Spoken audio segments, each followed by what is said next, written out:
வணக்கம். இந்த பதிவை எழுதினவர் யாருன்னு தெரியல. ஆனால் அவர் ஒரு நல்ல பிள்ளையா, நல்ல அப்பாவாக இருப்பாருங்கிறது மட்டும் சத்தியமான உண்மை. அப்பா சக்திவேல் 70 வயசை கடந்த தாத்தா. ஒரு நாள் அவர் ஒரு பூங்காவில் ஒரு பெஞ்சில் உட்காந்துருக்கார். பக்கத்தில் குழந்தைங்க விளையாடுற சத்தம், மரத்தில் பறவைங்க கத்துற சத்தம். இந்த சூழலை ரசிச்சுக்கிட்டு இருந்தார் சக்திவேல். வாழ்க்கையில் இனி ஓடியாட முடியாமல் பழைய நினைவுகளை அசை போடுற நிலை அது. அதே பெஞ்சில் அவரோடு உட்கார்ந்துருந்த நண்பர்கள் யாரும் இப்போ உயிரோடு இல்லை. அந்த சமயத்தில் ஒருத்தர் சக்திவேல் பக்கத்தில் வந்து உட்கார்ந்தார். வணக்கம் சக்திவேல், நான் தான் கடவுள். உங்களுக்கு ஆசை ஏதாவது இருந்தால் சொல்லுங்கள், நிறைவேற்றுறேன்னார். சக்திவேல் ஆச்சரியப்பட்டார், யோசித்தார், அப்புறம் பேசினார். கடவுளே, நான் என் அப்பாவை பார்க்கணும், அவரை என் கண்ணு முன்னால் கொண்டு வந்து நிறுத்துவீங்களான்னு கேட்டார் சக்திவேல். சக்திவேல், நீங்களே தாத்தாவாகி பல வருஷங்கள் ஆயிடுச்சு, இன்னமும் உங்கள் அப்பாவை பார்க்குற ஆசை இருக்கா அப்படின்னு சிரிச்சுக்கிட்டே கேட்டார் கடவுள். ஆமாம் கடவுளே, அவருக்கு நிகர் யாரும் இல்லைன்னார் சக்திவேல். அப்படியான்னார் கடவுள். அப்பா பல தடவை என்கிட்ட கோவப்பட்டிருக்காரு, தண்டிச்சிருக்காரு. அப்போல்லாம் எனக்கும் கோபம் வரும், மனசுக்குள்ளே திட்டி தீர்த்துருக்கேன். ஆனால் நானும் ஒரு அப்பாவாக மாறினதுக்கப்புறம் அப்படிப்பட்ட கோபத்தில் இருக்கிற நியாயம் என்னங்கிறது எனக்கு புரிஞ்சுது. அதனால் இந்த நிலையில் அவர் என் கூட இருக்கணும்னு விரும்புகிறேன் அப்படின்னார் சக்திவேல். அதெல்லாம் சரி, உங்கள் அம்மாவை பார்க்கணுன்னு ஏன் உங்களுக்கு தோணலை அப்படின்னு கேட்டார் கடவுள். அது கல்யாணம் ஆனதுக்கப்புறம் மனைவி அம்மாவோட இடத்துல பாதியை நிரப்பிட்டா. ஆனால் அப்பாவோட இழப்பு இது வரைக்கும் யாரையும் எடி செய்யலை. அதனால தான் அப்பாவை பார்க்க விரும்புகிறேன்னார் சக்திவேல். சரி, உங்கள் அப்பா என்னை விட சிறந்தவரான்னு கேட்டார் கடவுள். என் அப்பா கிட்டே எதை கேட்டாலும் வாங்கி கொடுத்துருவார். ஆனால் என் அப்பாவையே கேட்டால் உங்களால் மட்டும்தான் கொடுக்க முடியும். அந்த வகையில் நீங்கள் தான் சிறந்தவர். ஆனால் எங்கள் அப்பா என்னை ஒரு நல்ல தகப்பனாக உருவாக்கியிருக்காரு. நான் என் மகனை அவனோட பிள்ளைங்களுக்கு ஒரு நல்ல தகப்பனாக உருவாக்குவேன். ஆனால் நீங்கள் ஒரு நல்ல கடவுளை உருவாக்கியிருக்கீங்களா? உங்களால் முடியாததை செஞ்சு என் அப்பா தானே சிறந்தவர்னு கேட்டார் சக்திவேல். கடவுள் அமைதியாக இருந்தார். மறுபடியும் சக்திவேல் பேசினார். ராமன் காட்டுக்கு போகணும் அப்படின்னு உடனே உயிரை விட்டார் தசரதர். இந்திரஜித்து இறந்த உடனே நடப்பணமாக வாழ்ந்து போராடி உயிரை விட்டான் ராவணன். பிள்ளைக்கு சாகாவரம் பெற்று தந்தார் துரோணர். இப்படி பிள்ளைங்களுக்காக வாழ்ந்த அப்பாக்கள் ஏராளம். அந்த அப்பாக்கள் தவிர்க்க விரும்பின விஷயம் புத்திர சோகம். ராமனை பிரிஞ்ச உடனே உயிரை விட்டார் தசரதர். ஆனால் தசரதர் இறந்த உடனே ராமன் இறக்கலை. அதுதான் மகன் மேலே அப்பாவுக்குள்ள பாசத்துக்கும் அப்பா மேலே மகனுக்கு உள்ள பாசத்துக்கும் இருக்கிற வித்தியாசம் அப்படின்னார் சக்திவேல். ஆச்சரியமாக பார்த்தார் கடவுள். மேலே சொல்லுங்கன்னார். ஒரு தடவை ஆஃபீஸுக்கு பஸ்ஸில் போயிட்டு இருந்தேன். பக்கத்தில் ஒரு பொண்ணு என் முன்னால் இருந்த கம்பியை பிடிச்சிக்கிட்டு இருந்தா. அடிக்கடி அவளோட முகத்தை பார்த்தேன். ஒவ்வொரு தடவையும் அவள் முகத்தில் ஒரு புன்சிரிப்பு தென்பட்டுச்சு. அவள் விரலில் ஒரு சிகப்பு கல் வச்ச மோதிரம் இருந்தது. என்ன அறியாமல் அந்த சிகப்பு கல்லை தொட்டு பார்த்தேன். வெடுக்குன்னு கையை எடுத்துக்கிட்டா. அப்போ தான் அது தப்புன்னு புரிஞ்சுது. அடுத்த ஸ்டாப்பிங்கில் அந்த பொண்ணு இறங்கிறதுக்கு தயாரானா. கிளம்புற பொண்ணு சட்டுன்னு திரும்பி அந்த மோதிரத்தை என் கையில் திணிச்சிட்டு இறங்கி போயிட்டா. அது எனக்கு ஒரு இன்ப அதிர்ச்சி. பஸ்ஸு கிளம்பிடுச்சு. அந்த பொண்ணு தூரத்தில் புள்ளியாகி மறைஞ்சு போனான். அன்றைக்கி சாயங்காலம் வீடு திரும்பிக்கிட்டு இருந்தேன். எதிரில் அப்பா வாக்கிங் வந்துக்கிட்டு இருந்தார்.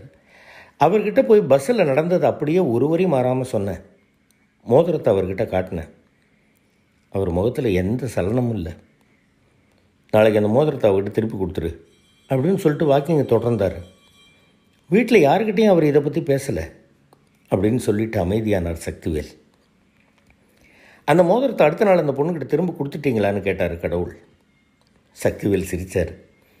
இந்த கேள்வியை அப்பா என்கிட்ட கேட்கல, ஆனால் நீங்கள் கேட்குறீங்க.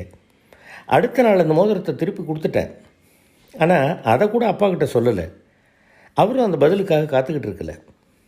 எங்களுக்குள்ளே அப்படி ஒரு புரிதல் இருந்தது. அதனால தான் சொல்கிறேன், என் அப்பா உங்களை விட சிறந்தவர்னு அப்படின்னார் சக்திவேல். கடவுள் சிரித்தார். கடவுளே, அப்பாங்கிறது உன்னதமான உறவு. நம்மளை சுற்றி நடக்கிற உண்மை நிலையை புரிஞ்சுக்கிற அற்புதமான நடைமுறை உலகத்து உறவு. சுருக்கமாக சொல்லணும்னா, அப்பாங்கிறவர் நம்மளை பற்றி முழுமையாக தெரிஞ்ச முதிர்ந்த நண்பர் அப்படின்னார் சக்திவேல். அதெல்லாம் சரி, அப்பா கிட்ட எதையாவது மறைச்சிருக்கீங்களான்னு கேட்டார் கடவுள். ஒரு விஷயத்தை மறைச்சிருக்கேன். நான் ஒரு பொண்ணை 5 வருஷமாக காதலிச்சுக்கிட்டு இருந்தேன். அப்புறம்தான் தெரிஞ்சது அவளோட அப்பாவுக்கும் எங்கள் அப்பாவுக்கும் ஆகாதுன்னு. அதனால் காதலை அதோடு நிறுத்திக்கிட்டோம். அது வலி நிரம்பிய பிரிவு அப்படின்னு சொல்லும்போதே சக்திவேலோட கண்களில் கண்ணீர் சேர்ந்துருச்சு. சக்திவேல், நீங்கள் இவ்வளோ நேரம் பேசிக்கிட்டு இருந்தது உங்கள் அப்பா கேட்டுக்கிட்டு தான் இருந்தார். இது உங்கள் அப்பா நிற்கிறாரு. இன்னும் சில நிமிஷங்கள் அவர் உங்களோட இருப்பார், பேசிக்கங்கன்னு சொன்னார் கடவுள்.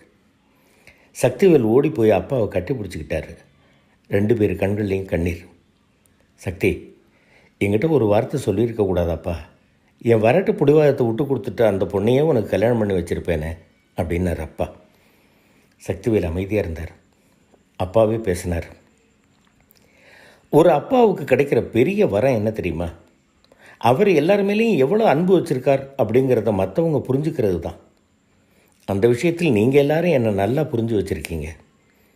இதை விட சிறந்த வரம் ஒரு அப்பாவுக்கு இருக்க முடியாது அப்படின்னார் அப்பா. அப்பா, நீங்கள் என் கூடவே தங்கிடுங்கப்பான்னு கெஞ்சினார் சக்திவேல். அது முடியாதுப்பா, என் கதை முடிஞ்ச கதை. வாழ்க்கையில் ஒரு அப்பாவோட பங்கு என்னங்கிறத நீ நல்லா புரிஞ்சு வச்சுருக்க. அதை உன் மகனுக்கும் புரிய வச்சுருக்க. அவன் அவனோட மகனுக்கும் புரிய வைப்பான். இதன் விளைவாக உலகம் நல்ல தகப்பன்களை உருவாக்கும். அது நல்ல குழந்தைகளை உருவாக்கும். இதை விட பெருமை எந்த தகப்பனுக்கும் கிடைக்காது. நான் பாக்கியசாலி, கிளம்புறப்பா அப்படின்னு சொல்லிட்டு கொஞ்சம் தூரம் நடந்து மறைஞ்சு போனார். சக்திவேல் அழ ஆரம்பித்தார். என்ன சக்திவேல், போதுமா, நான் கிளம்பட்டுமான்னு கடவுள் கேட்டார். கடவுளே, நான் பள்ளிக்கூடம் போன முதல் நாளை என்றைக்குமே மறக்க முடியாது. கையில் ஒரு சாக்லேட்டை கொடுத்து மரத்தடி பள்ளிக்கூட வகுப்பறையில் இறக்கி விட்டுட்டு டாட்டா காமிச்சிட்டு கிளம்பினார் அப்பா. நான் அழ ஆரம்பித்தேன். யார் யாரெல்லாமோ சமாதானம் சொல்லியும் விம்மலும் அழுகையும் நிற்கவே இல்லை. அப்பா போன வழியை பார்த்து அழுதுகிட்டே இருந்தேன். அப்பா அந்த வழியாக வருவாருங்கிற நம்பிக்கையோடு. அதே நேரத்தில் அப்பா கொஞ்சம் தூரத்தில் ஒரு மரத்துக்கு பின்னாடி ஒளிஞ்சுக்கிட்டு நான் என்ன பண்ணுறேன்னு பார்த்துக்கிட்டு இருந்தார். நிச்சயமாக அவரும் அழுதுருப்பார். 1 மணி நேரத்துக்கு அப்புறமா அப்பா வந்தார். என்னை தூக்கிக்கிட்டு வீட்டுக்கு புறப்பட்டார். அவர் தோளில் சாஞ்சனா அப்படியே தூங்கிட்டேன். இது என் முதல் நாள் பள்ளி ஞாபகம். கொஞ்ச நாள் கழித்து சக்திவேல் மறுபடியும் பேசினார். இன்றைக்கும் கிட்டத்தட்ட அதே நிலையில் தான் இருக்கேன். என்னை விட்டு போன அப்பா மறுபடியும் வரமாட்டாருன்னு அவர் போன வழியே பார்த்துக்கிட்டு இருக்கேன். இப்போ அப்பா எந்த மரத்துக்கு பின்னாடி ஒளிஞ்சு என்னை கவனிச்சுக்கிட்டு இருக்காருன்னு தெரியல. அவர் தோளில் தூங்கினா என்னோட எல்லா கவலைகளும் பறந்து போகும். அப்படி ஒரு வாய்ப்பு கிடைக்குமான்னு கேட்டுட்டு சக்திவேல் அழுதார். மனசே கலங்கி மறைஞ்சு போனார் கடவுள். சக்திவேலுக்கு மட்டும் இல்லை, நம்ம எல்லாருக்குமே மனச்சுமையை நீக்கிற அப்பாவோட தோள் கிடைக்கும்னா நம்மளை விட அதிர்ஷ்டசாலி யாரும் இருக்க முடியாது. அப்பா நமக்கு கிடைச்ச கற்பக விருட்சம். அப்பா இருந்தால் அவரை மதிங்க. அப்பா இல்லைன்னா அவரை நினைங்க. அப்பா, அடுத்த ஜென்மத்திலேயும் நீங்களே எனக்கு அப்பாவாக இருக்கணும்னு தனியாக உட்காந்துருக்கும்போது வாய்விட்டு வேண்டுங்க. ஒருவேளை அப்பா எங்கேயாவது மரத்துக்கு பின்னாடி ஒளிஞ்சுக்கிட்டு இருந்து நம்மளை பார்த்துக்கிட்டே கலங்கின கண்களோடு நாம் வேண்டதை கேட்டாலும் கேட்டுக்கிட்டு இருப்பார்.